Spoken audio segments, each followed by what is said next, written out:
আলহামদুলিল্লাহি রাব্বিল আলামিন ওয়াসসালাতু ওয়াসসালামু আলা সাইয়্যিদিল মুরসালিন আম্মা বা'দু ফাআউযু বিল্লাহি মিনাশ শাইতানির রাজীম বিসমিল্লাহির রহমানির রহিম আসসালাতু ওয়াসসালামু আলাইকা ইয়া রাসূলাল্লাহ ওয়া আলা আলিকা ওয়া আসহাবিকা ইয়া হাবিবাল্লাহ আসসালাতু ওয়াসসালামু আলাইকা ইয়া নবিয়াল্লাহ ওয়া আলা আলিকা ওয়া আসহাবিকা ইয়া নূরাল্লাহ।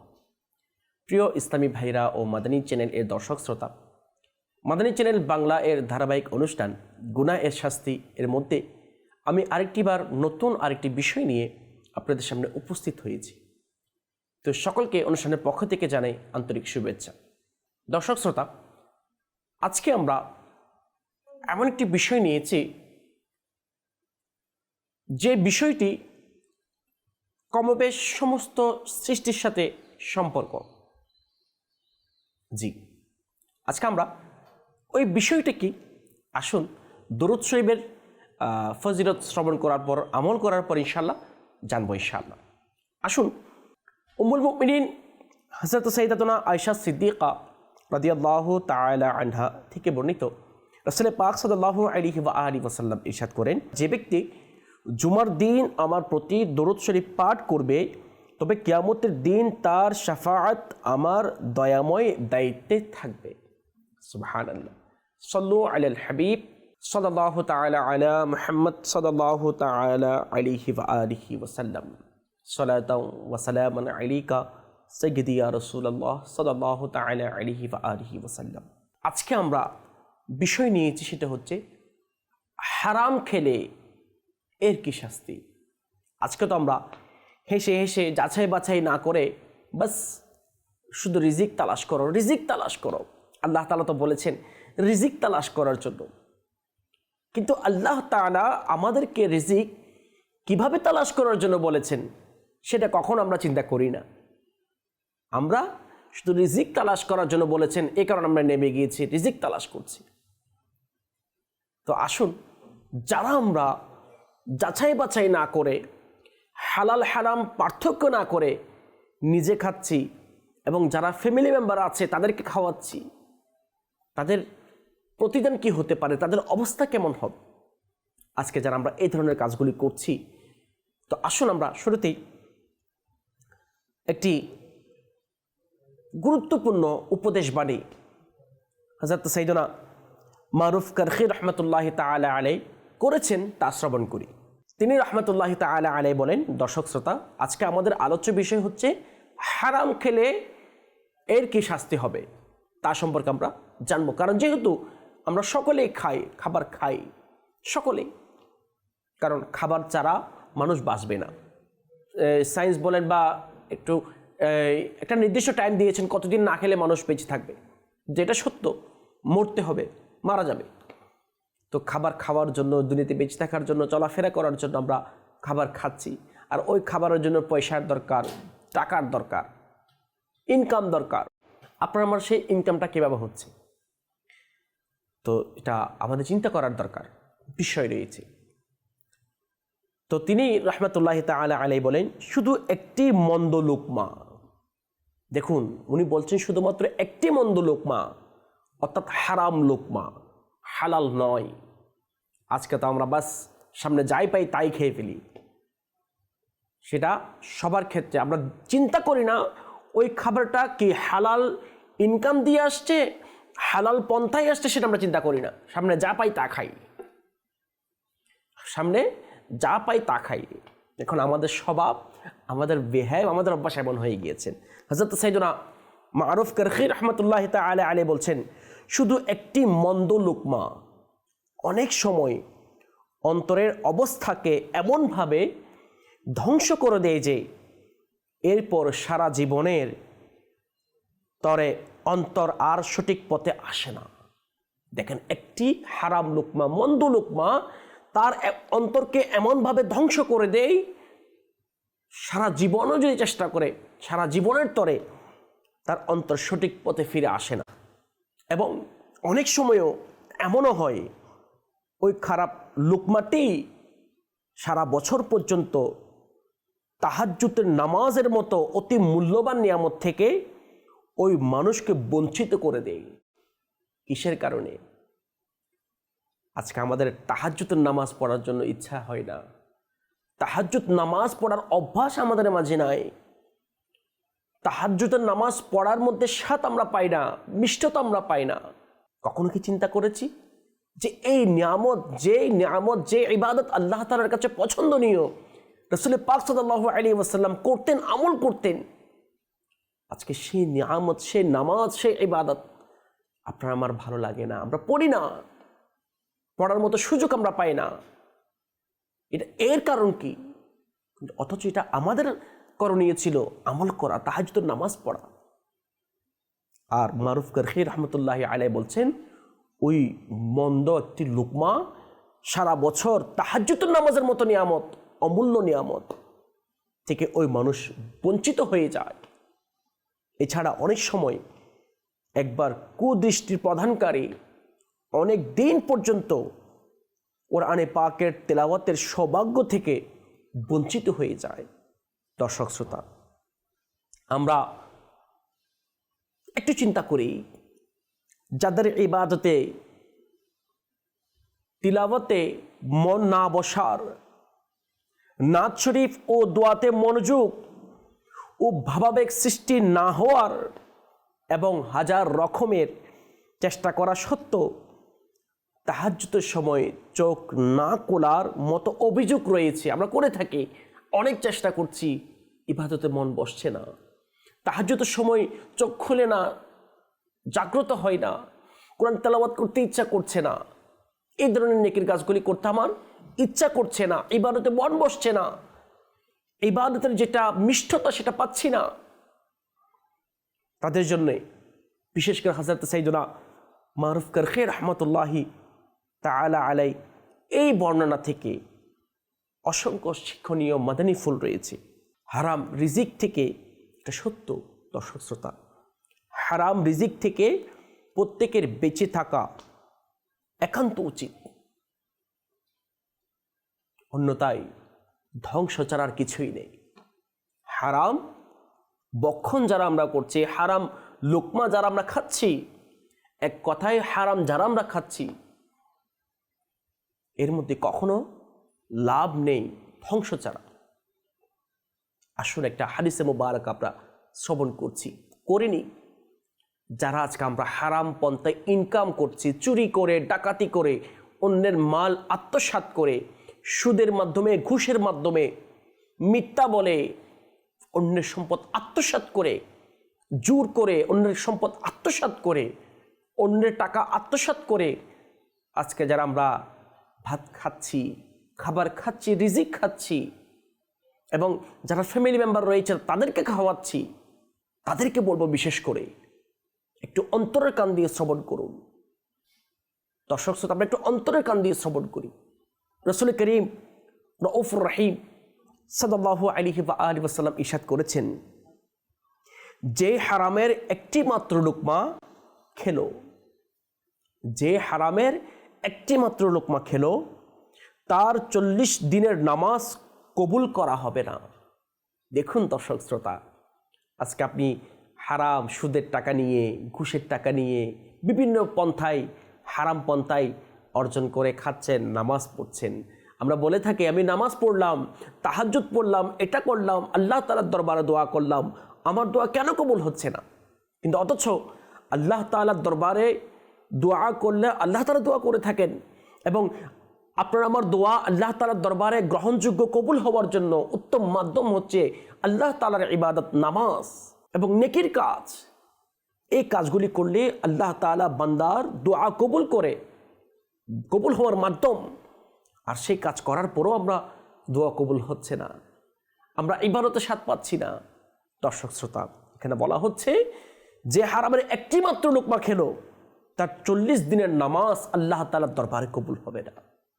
40 দিনের নামাজ আল্লাহ তাআলার দরবারে কবুল হবে না। একটু যদি আমরা চিন্তা করি, দেখেন এখানে এক লোকমার কথা বলা হয়েছে। যখন আমরা ভাত খাই, কয় লোকমা খাই? যখন আমরা নাস্তা করি, কতটুকু করি? তাহলে এক লোকমার কারণে যদি 40 দিনের নামাজ আল্লাহ তাআলার দরবারে গ্রহণযোগ্য, কবুল না হয়, শুধু তাই নয়, এরপর বলা হচ্ছে তার দোয়া 40 দিন পর্যন্ত কবুল হবে না। শুধু নামাজ কবুল করবে না, শুধু তাই নয়, আল্লাহ তাআলার নবী রাসূল পাক সাল্লাল্লাহু আলাইহি ওয়াসাল্লাম ইরশাদ করছেন, ওই বান্দা যার পেটের মধ্যে একটি লুকমা হারাম লুকমা গিয়েছে, তার দোয়াও 40 দিন পর্যন্ত আল্লাহ তাআলা কবুল করবেন না।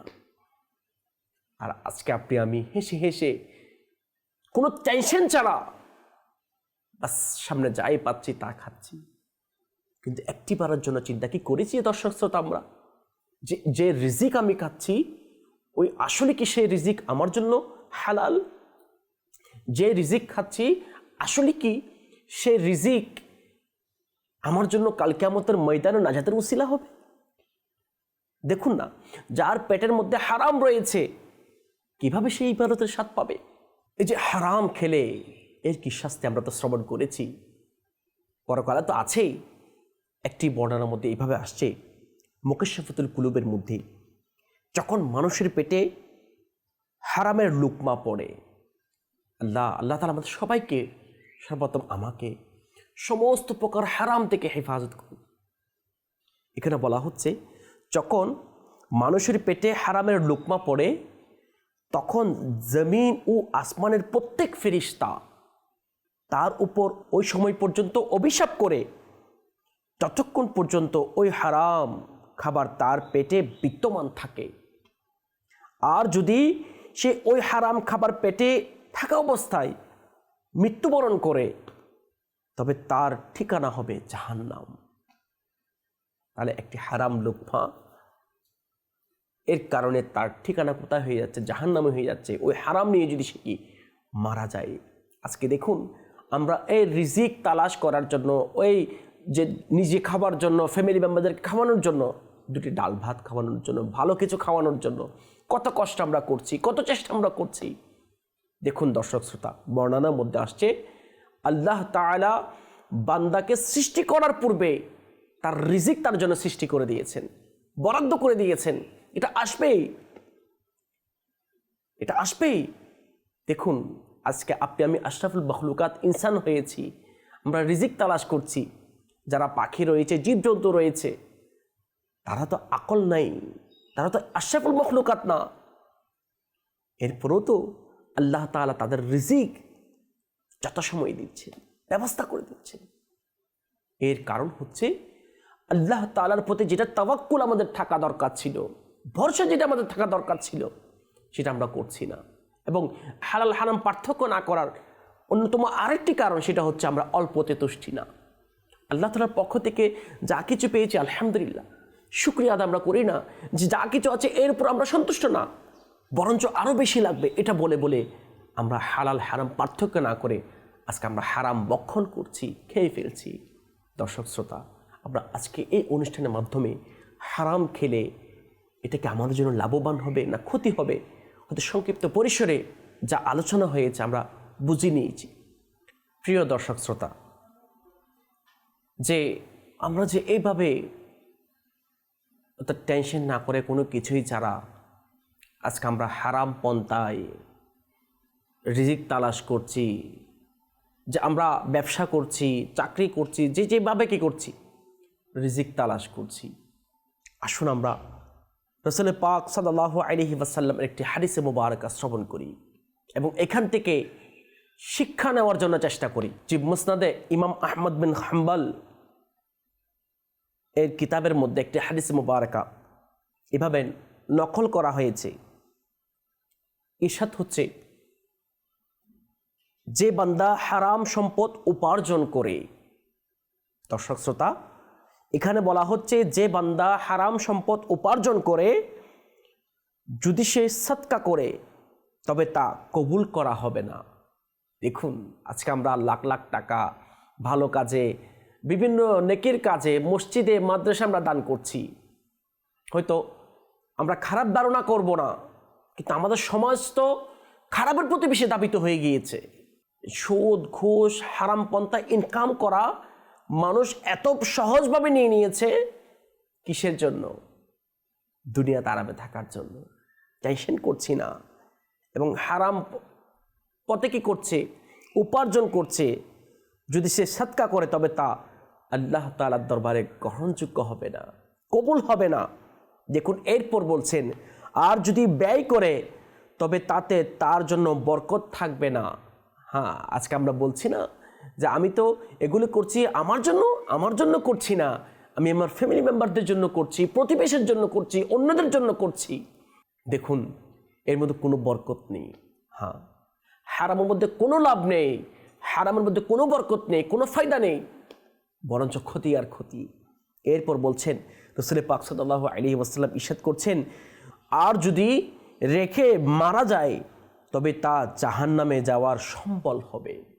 দেখুন, আজকে যারা আমরা হারাম পন্থায় ইনকাম করছি, হারাম সম্পদ ইনকাম করছি, খাচ্ছি, দেখুন এই কাজগুলি আমাদের মুসলমানদের স্বভাবের মধ্যে আছে।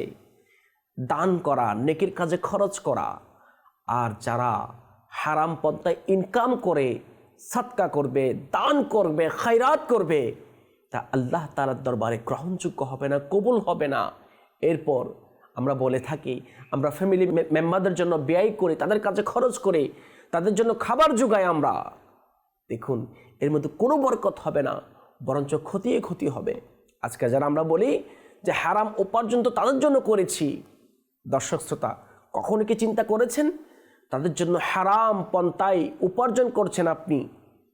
তাদের কাছে গিয়ে প্রশ্ন করেন, তাদেরকে গিয়ে বলেন আমি তো এই উপার্জন, এই খাবারের ব্যবস্থা করেছি হালাল পন্থায় নয়, হারাম পন্থায়।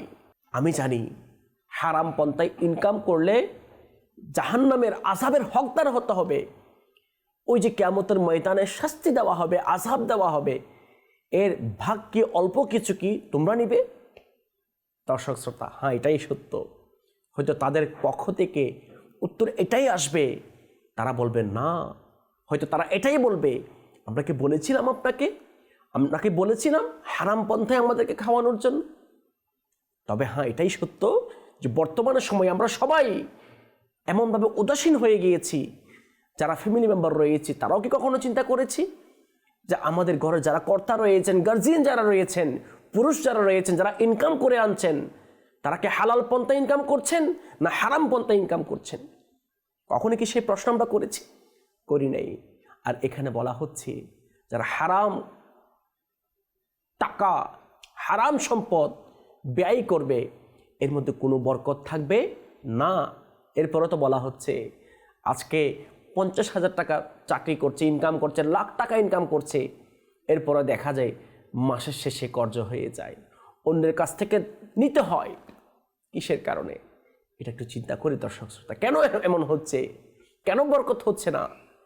এরপর যেটা শেষে বলেছেন, যদি ওই সম্পদ রেখে যায়, আফসোস, আপনি হারাম ইনকাম করে কোটি কোটি লাখ লাখ টাকা আপনার ছেলে মেয়েদের জন্য আরামে থাকার জন্য ব্যাংক ব্যালেন্স করে দিয়েছেন, সম্পদ কিনে দিয়েছেন, রেখে গিয়েছেন, সেটা আপনার জাহান্নামে নিয়ে যাওয়ার জন্য সম্বল হবে, জাহান্নামে নিয়ে যাওয়ার জন্য কারণ হবে। দেখুন, তাহলে হারামের মধ্যে কোনো লাভ নেই, দুনিয়ার মধ্যেও কোনো লাভ নেই, পরকালেও কোনো লাভ নেই, বরঞ্চ ওই হারাম মাল, ওই হারাম বস্তু আমাকে জাহান্নামে নিয়ে যাবে। এরপর বলা হচ্ছে আল্লাহ তাআলা মন্দ দ্বারা মন্দকে মিটিয়ে দেন না, মন্দ দ্বারা মন্দকে মিটিয়ে দেন না, হ্যাঁ, নেকি দ্বারা মন্দকে মিটিয়ে দেন। নিঃসন্দেহে অপবিত্র মিটাতে পারে না। আজকে আমরা শাক দিয়ে মাছ ঢাকার জন্য চেষ্টা করি, আজকে আমরা কালো টাকা বিভিন্ন পন্থায় শয়তানের ঢুকায় পড়ে সাদা করার জন্য চেষ্টা করি। বলে থাকি আমি অন্যজনের কাছ থেকে আত্মসাৎ করে নিয়েছি, কিসের জন্য? আমি তো মসজিদে দিচ্ছি, আমি তো গুনাহের কাজে খরচ করছি না, আমি তো দান খায়রাত করছি, আমি তো খারাপ কাজে ব্যবহার করছি না, এই ধরনের আমরা বলে থাকি। নয় দর্শক শ্রোতা, অন্যজনের সম্পদ বক্ষণ করা, খাওয়া হারাম। আর এই হারাম তো আছে আমাদের দুনিয়ার মধ্যে আযাব, আল্লাহ তাআলার দরবারে দোয়া কবুল হয় না, পরকালও তো আছে।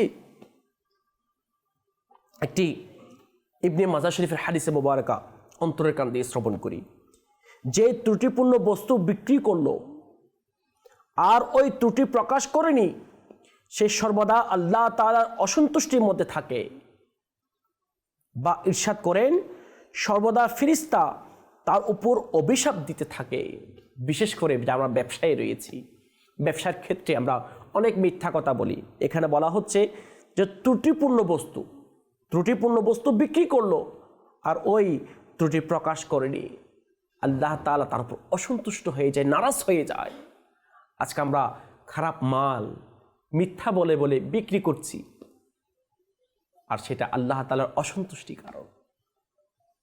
তো এইভাবে আমরা আমাদের হালাল রিজিকটা হারাম করে দিচ্ছি ইলমে দ্বীন না থাকার কারণ।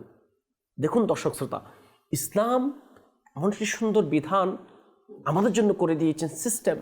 প্রত্যেকটা বিষয়ে যদি আমরা ইলমে দ্বীন অর্জন করে শিখি, তাহলে ওই বিষয় সম্পর্কে আমাদের জন্য সহজ হয়ে যাবে। যেমন ব্যবসা যখন আমরা করব, রিজিক যখন আমরা তালাশ করব, রিজিক কিভাবে তালাশ করব ওই বিষয় সম্পর্কে জ্ঞান অর্জন করা আপনার জন্য আমার জন্য আবশ্যক। কিন্তু আমরা করছি না, আমরা বাছ বিচার করছি না, সামনে যাই পাচ্ছি বাস তাই খাচ্ছি, জোর করে মেরে মিথ্যা কথা বলে ধোঁকা দিয়ে আমরা হারাম খাচ্ছি এবং আমাদের ফ্যামিলি মেম্বারদেরকে খাওয়াচ্ছি। বলেন যে হারাম টাকায় যদি কোনো ছেলে পড়াশোনা করে শিক্ষিত হয়, আর সে কতটুকু শিক্ষিত হবে, কেমন শিক্ষায় শিক্ষিত হবে, এটাই আজকে আমরা এই অনুষ্ঠান থেকে আমরা যেটা শেখার জন্য পেয়েছি সেটা হচ্ছে যে আমাদের হালাল রিজিক তালাশ করতে হবে। আল্লাহ তাআলার দরবারে দোয়া কবুল হওয়ার জন্য একটা অনেক মাধ্যম, তার মধ্যে একটা শর্ত মাধ্যম হচ্ছে হালাল রিজিক বক্ষণ করা। সেই জন্য আমরা হালাল রিজিক তালাশ করার জন্য চেষ্টা করি, হালাল খাবার খাই। অনেক সময় হালাল খাবার সেটা হারাম পন্থায় ইনকাম করার কারণে হারাম হয়ে যায়। জিনিস হালাল, যেমন আপনি ভাত খাচ্ছেন, গোশত খাচ্ছেন, মাছ খাচ্ছেন, কোনো নাস্তা হালাল জিনিস খাচ্ছেন, এটা হালাল। কিন্তু আপনি এটা হারাম পন্থায় ইনকাম করেছেন, এটা তখন আপনার জন্য হালাল থাকবে না। বস্তু হালাল, আপনি খাওয়াটা তখন হারাম হয়ে যাবে, আর এটা আমরা খেয়ে ফেলছি। আল্লাহ তাআলা আমাদেরকে সমস্ত প্রকার হারাম থেকে এবং হারাম খাওয়া থেকে আমাদের সবাইকে হেফাজত করুক, এবং আল্লাহ তাআলা আমাদেরকে হালাল রিজিক তালাশ করে খাওয়ার সে তৌফিক আল্লাহ তাআলা আমাদেরকে দান করুক। এবং এই অনুষ্ঠানের মাধ্যমে শেষ পর্যায়ে এই মেসেজটাই দেব, দেখুন আল্লাহ তাআলা তার বান্দাদের জন্য যে রিজিক বরাদ্দ করেছেন, যে রিজিক নির্দিষ্ট করে দিয়েছেন, সে রিজিকটা হচ্ছে হালাল। সে রিজিকটা হচ্ছে কি হালাল। কিন্তু আপনার আমার অধৈর্য হওয়ার কারণে, আল্লাহ তাআলার উপর তাওয়াক্কুল না থাকার কারণে এবং অল্পতে তুষ্টি না থাকার কারণে আজকে আমরা ওই হালাল বস্তুটা হারাম পন্থায় ইনকাম করে আমরা হারাম করে দিচ্ছি। আল্লাহ তাআলা আমাদের সবাইকে যে হালাল রিজিক খাবার সেই তৌফিক আল্লাহ তাআলা আমাদেরকে দান করুক। পরবর্তী অনুষ্ঠান দেখার আহ্বান জানিয়ে আজকের মতো এখানে শেষ করছি। আমিন বিজাহিন নবিয়্যিল আমিন সাল্লাল্লাহু তাআলা আলাইহি ওয়া আলিহি ওয়া সাল্লাম। সাল্লু আলাল হাবিব সাল্লাল্লাহু তাআলা আলা মুহাম্মদ সাল্লাল্লাহু তাআলা আলাইহি ওয়া আলিহি ওয়া সাল্লাম।